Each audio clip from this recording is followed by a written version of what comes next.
Get a £5 free bet every week with Offer Club from William Hill. Simply stake a total of £20 or more across the week on pre-match football accumulators with 4 or more selections, and you'll get a £5 free bet on the Friday. Join William Hill Offer Club on mobile or online now.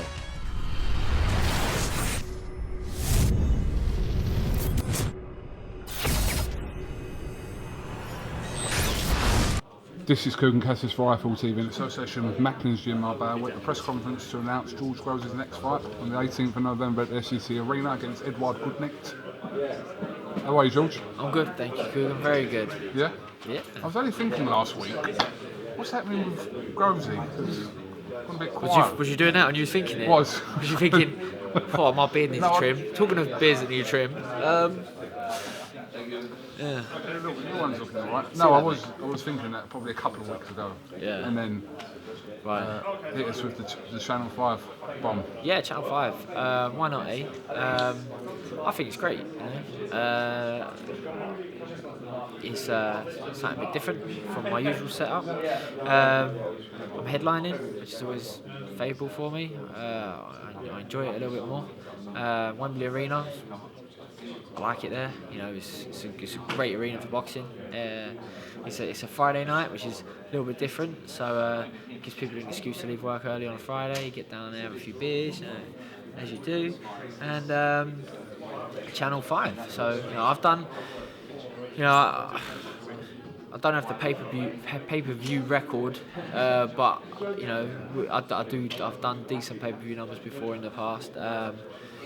I think my standalone on Sky for a non-world title fight has done bigger viewing figures than anyone else. You know, certainly for the last few years, and when I've headlined, and so it is now on Channel 5. I'm hoping that it captures the public's imagination and it gives obviously everyone the opportunity to watch me fight, and from there do good figures and you know see what 2017 can hold. EDUARD GUTKNECHT, been in good company in his career. Obviously earlier on this year against Jürgen Bremer and the likes of Stieglitz. If we're going back even further, Golovkin in the amateurs, which is a great, I know it doesn't really mean great deals at the moment in the programme, but it's a good little thing, I suppose. You find someone who's beaten Golovkin. Yeah, I mean, he beat Golovkin, didn't he? He did before he came in. He had a T-shirt that said "I beat Golovkin" on. And, it's a major selling point. Yeah, it's actually at Depot he changed his middle name to "I beat Golovkin" and it's on his passport. So you know, it's a fantastic achievement. You know what I mean? And off the back of that, got work cut out for me. But he's alright. He's a nice guy. I'm sure he never mentioned it at all. Do you know what I mean? And just like that geezer who beat Floyd Mayweather. You know what I mean? Where was he from again? Like Bulgaria or something? And they interviewed him that time for his last fight. And he said, you know, I beat Floyd Mayweather. And no one gave a shit, did they really? So who was your first amateur loss to? Amateur loss? I lost to a fellow called Bear Richardson, who is Nazim Richardson's son. And that was in the Junior Olympics in Texas. And I thought I won, but I didn't get it. And good little scrap. That was probably my first. I only ever lost. I lost 2 domestic sort of championship fights against Travis Dickinson, and other than that, I just lost it in nationals. Got half a dozen dodgy decisions, and then I got beat once legitimately. About something like that. I can get all that. You don't worry, I can get all that. Rumours were going about so much that you had to put a tweet out without mentioning any names that the rumours are not true. I'm not going to mention any names. About Chris Eubank Jr. Got an idea from Shane where the rumours sort of came from. But what did Shane say? Shane said that somebody came to them and suggested the fight. That's where it come from. Somebody came to, I think it was first to Nissa, then obviously Nissa told me, someone told Chang, maybe it was me, you know. But I think there wasn't that much in it, you know. Maybe Chris Eubank thought there was much more in it than there was, Junior, but it was a proposition, but there was a lot of big gaping holes in it, and at the same time, you know, it was full steam ahead for this fight, and this fight certainly had a lot more perks for it. But the general reaction that me v Eubank, lots of people were excited about it, so you know, it certainly could be a fight down the line. It's a fight that I'd love to take. At the moment, though, I haven't heard anything from the Eubanks, and Chris is still a middleweight, and I'm not. So that's about where it ends. Do you know what I mean? It didn't come from Eubank, so you know he doesn't deserve that criticism. People saying, "Ah, you just attach yourself to names again." Likewise, I haven't bottled a fight with Chris Eubank Jr. and quickly signed GUTKNECHT. So you know, it's one of those things. The WBA situation is, well, want of a better word, messed up at the moment, especially at your weight. It's very unclear what's going on. So you're kind of you are keeping an eye on that, but obviously you're focused ahead of the 18th. But that's in the back of your head somewhere. Yeah.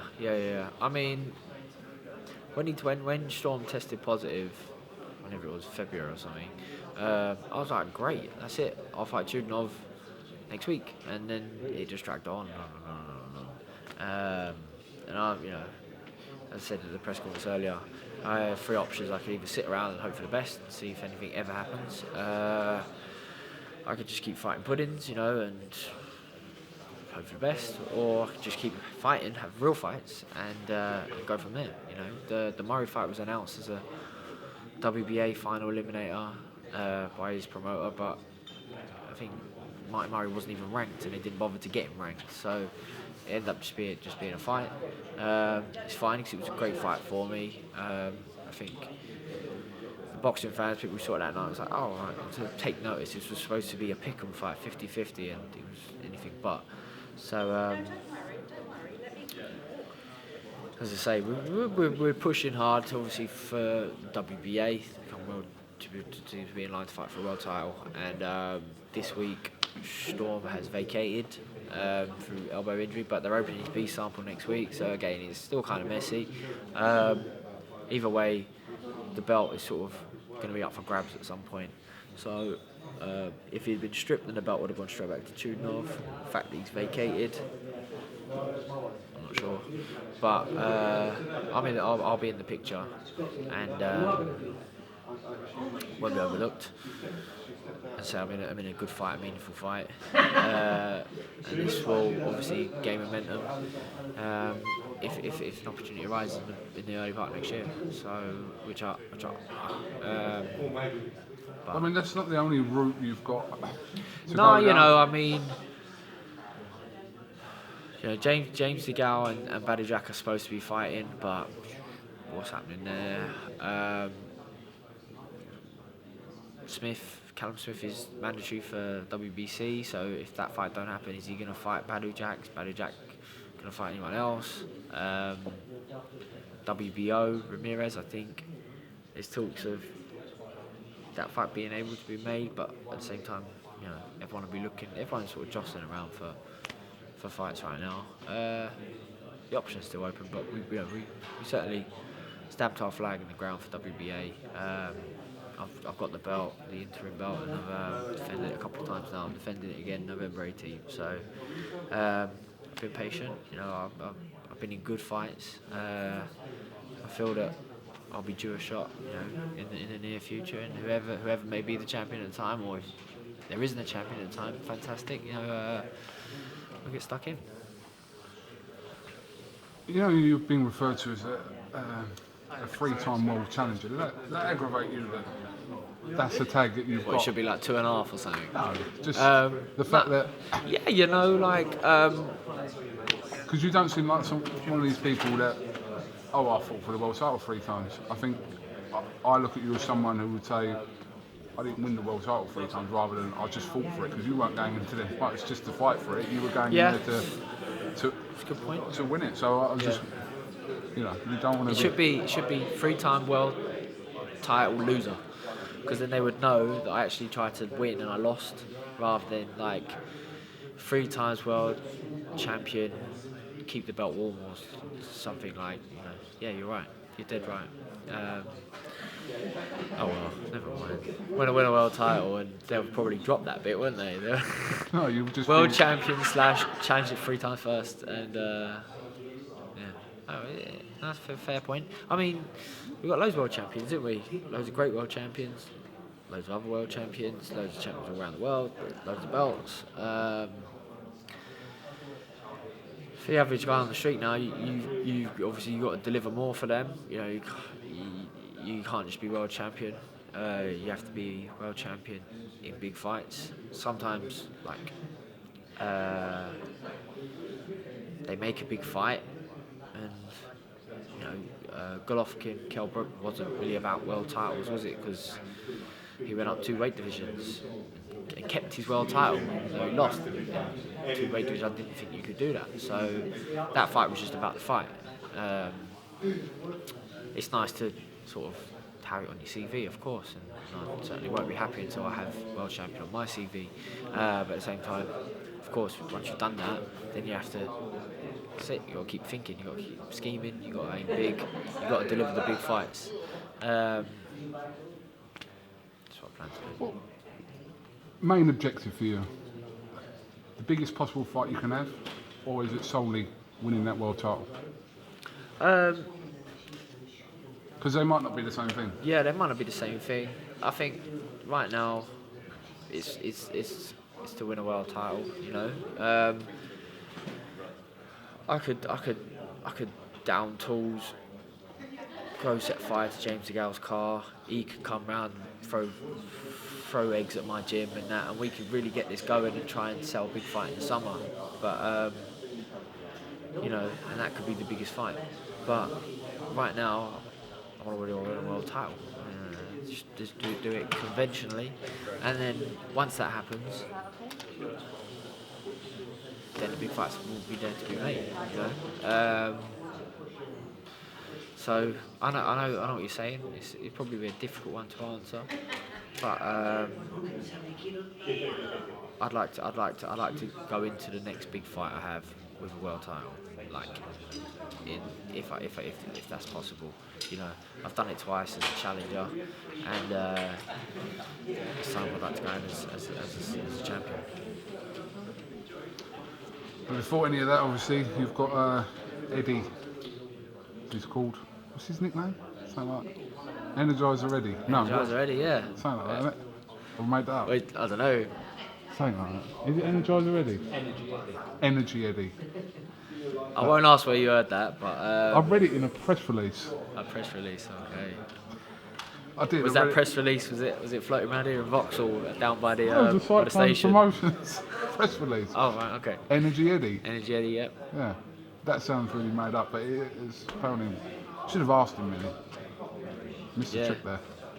But he's like Canelo. He just refused to speak English for you, doesn't he? Yeah. You got to learn German. I know. You don't speak any other languages, do you? Do you? No. You don't look like someone that does. You don't. You look thick and ignorant, yeah. No, I mean, listen, I'm very clever and I don't talk any other languages. Huh? So you don't Really? have to. Yeah. No. I understand a bit of like. Street. Yeah. Speak a bit of street. Go on. Yeah. You don't look like someone who talks street either. Pardon. Excuse me. All right. Well, listen, George. Have you got anything else you want to add? Well, I'm shit at my job, so I can't really think of anything to ask. So is there anything you want to say? Yeah. Well, no. I don't know. Really? What? No, I'm just saying, if you might have anything, you might say, well, actually, I want to say this.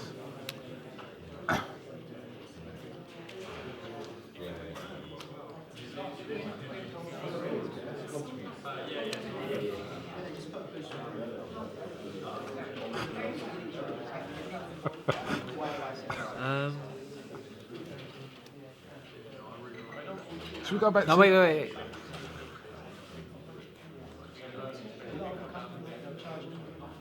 gone. But what? Sorry? Oh, it's gone It's as gone well. as well. I was going to ask you about you wanting to About- go and set fire to DeGale's car. Is that what you said? Why, do you want to do it? No, I don't Have you wanna already do done it? But I'll film it. Yeah? And then we can film the response if you think he's just going to throw eggs at your gym. It's just like a grass, isn't it? I'll film it. Great. Thanks. Not really. It's kind of like, you know. I would never do such a thing. That would be preposterous. Hey, you can't do something like that. George Groves, thank you very much for giving us a little bit of your time. I'm sure we'll catch up with you ahead of November the 18th, Channel 5. Channel 5. Saint against Energizer already. Energizer ready. He goes all night. Who's beating Golovkin? And how many other people say that? According to Shane, another 7 people. 7. I thought it was 5. I thought it was 4. Maybe some geezer beat him twice. You never know. You don't know.